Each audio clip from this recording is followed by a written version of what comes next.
Scenes of the memories I thought I had forgotten flashed in my head at every blink, haunting me in broad daylight as we prepared to make our way to the designated location where we would meet with the messenger. "Are you okay, Arthur?" Sylvie's concern touched my mind. "I'm fine, Sylv.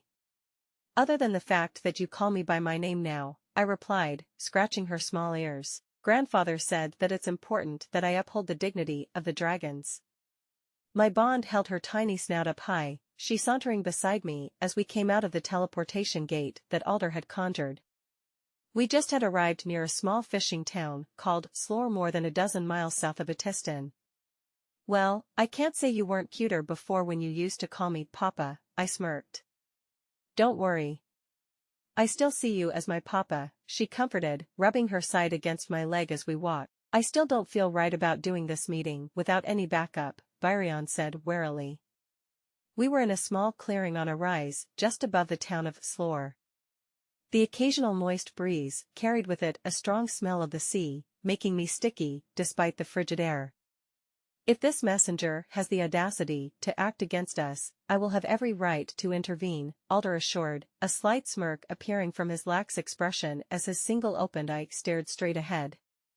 "With the way the Virtus side has been planning everything, breeding Azura half-bloods, creating mutants with our continent's mana beasts, and now the ships, I can't imagine how long Agrona has been planning this.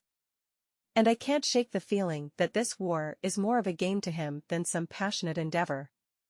If Agrona was so easy to predict, he never would have gotten this far," Alder acknowledged reluctantly. "Since he, like all the other Azuras residing in this world, is prohibited to participate in this war directly, he's been coming up with ways to go around that by being the almighty hand that moves his chess pieces, at least for his side." "And who is the almighty hand that moves the pieces for our side?" Byrion asked, with a raised brow. "You are the one leading this war, are you not?"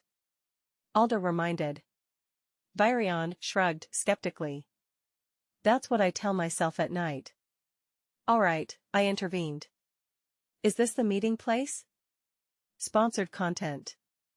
"Of course not," Byrion let out a sigh, tying back his long white hair.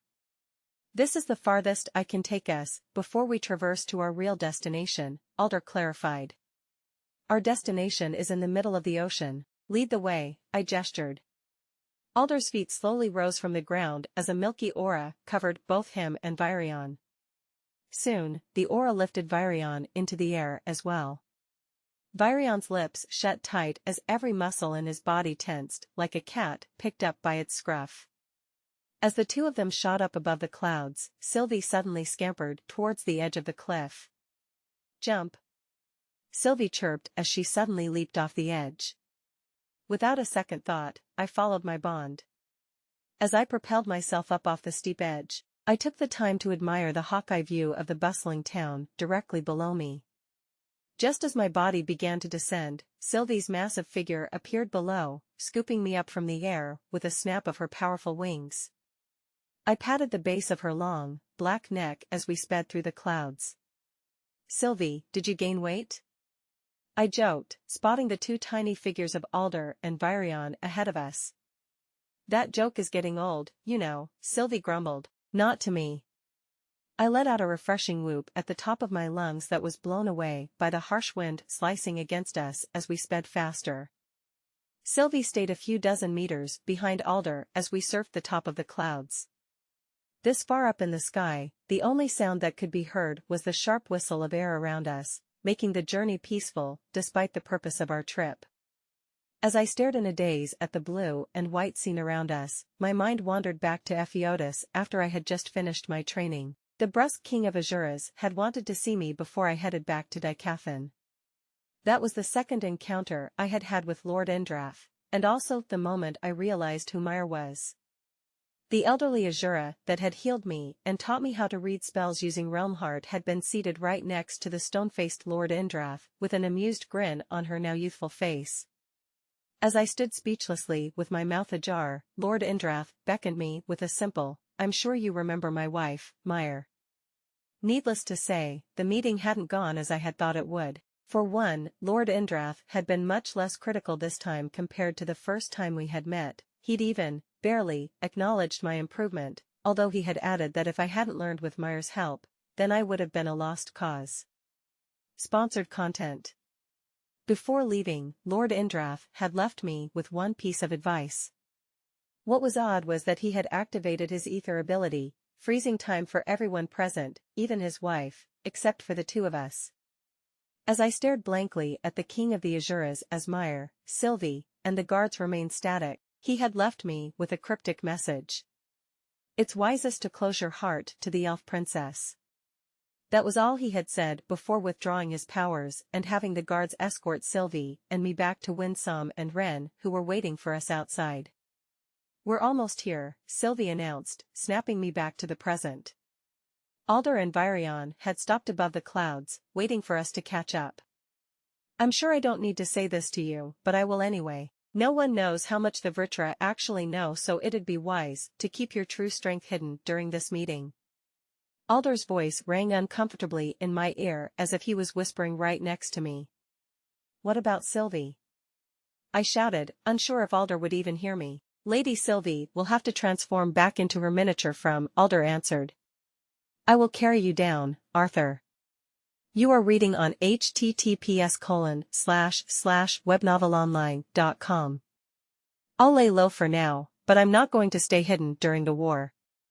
If I want to protect you, it'll be so with you on my back, Sylvie declared as she turned into her white fox form. Not long after I began free-falling, Alder dipped underneath Sylvie and me, wrapping us in the same aura that was covering Virion. As we fell beneath the layer of clouds below us, plummeting through the blanket of white, the moisture in the air dampened our clothes, until we spotted the shimmering ocean gently rippling in all directions. Despite the phenomenal view of the never-ending stretch of water, my gaze instantly focused on the dark specks littered across the ocean to my right. About a few dozen miles north, I could see the fleet of Alacrian ships heading toward the shore near Atistan City, the capital of Sapin. Look below, Sylvie pointed out. Floating on top of the ocean was a pitch-black platform about the size of a small house. As we descended just a few dozen meters above Virion and Alder, I could make out two small figures that had blended in with the platform they had been standing on from afar. Suddenly, a shiver ran down my spine. Every hair on my body stood on end, and I could feel my heart beating faster the closer we arrived toward the platform. They're there, I said aloud to no one in particular. But I don't think they're ordinary messengers. Sponsored content. Arriving atop the platform with a soft landing, the three of us, with Sylvie behind me, walked toward the center, my jaws clenching at the sight of the two supposed messengers. By the familiar pale gray skin tone and striking red eyes, I knew they had to be part of the Vritra clan.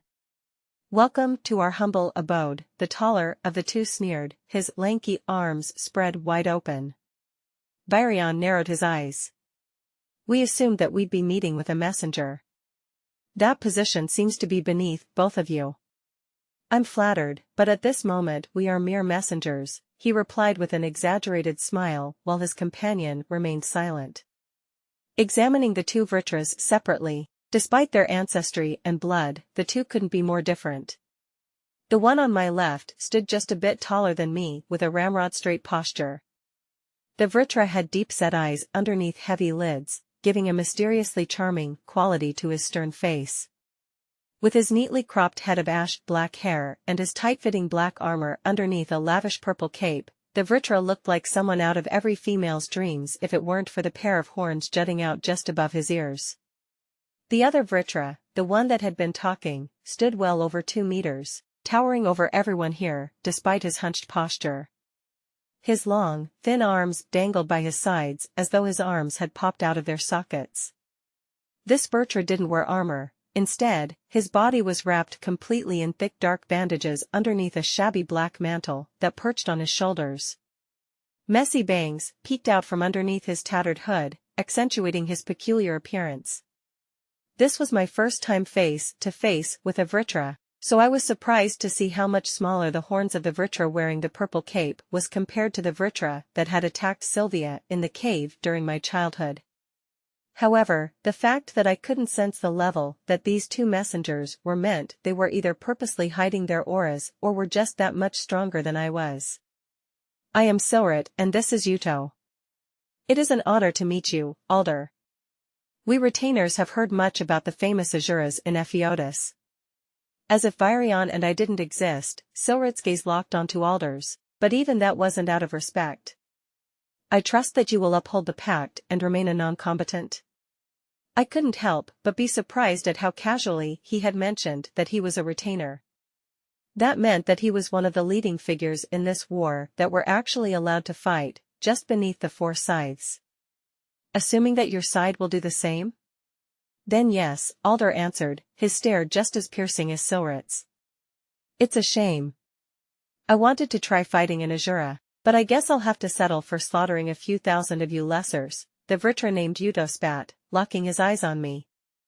The lanky Vritra took a step toward me, craning his neck down with a sneer. I get why Mr. One-Eye and Grandpa Elf are here, but I didn't expect to see the boy wonder, arturle win, gracing us with his presence. I wasn't sure how the Vritras had heard of me, but I maintained my cool facade. I could say the same for you.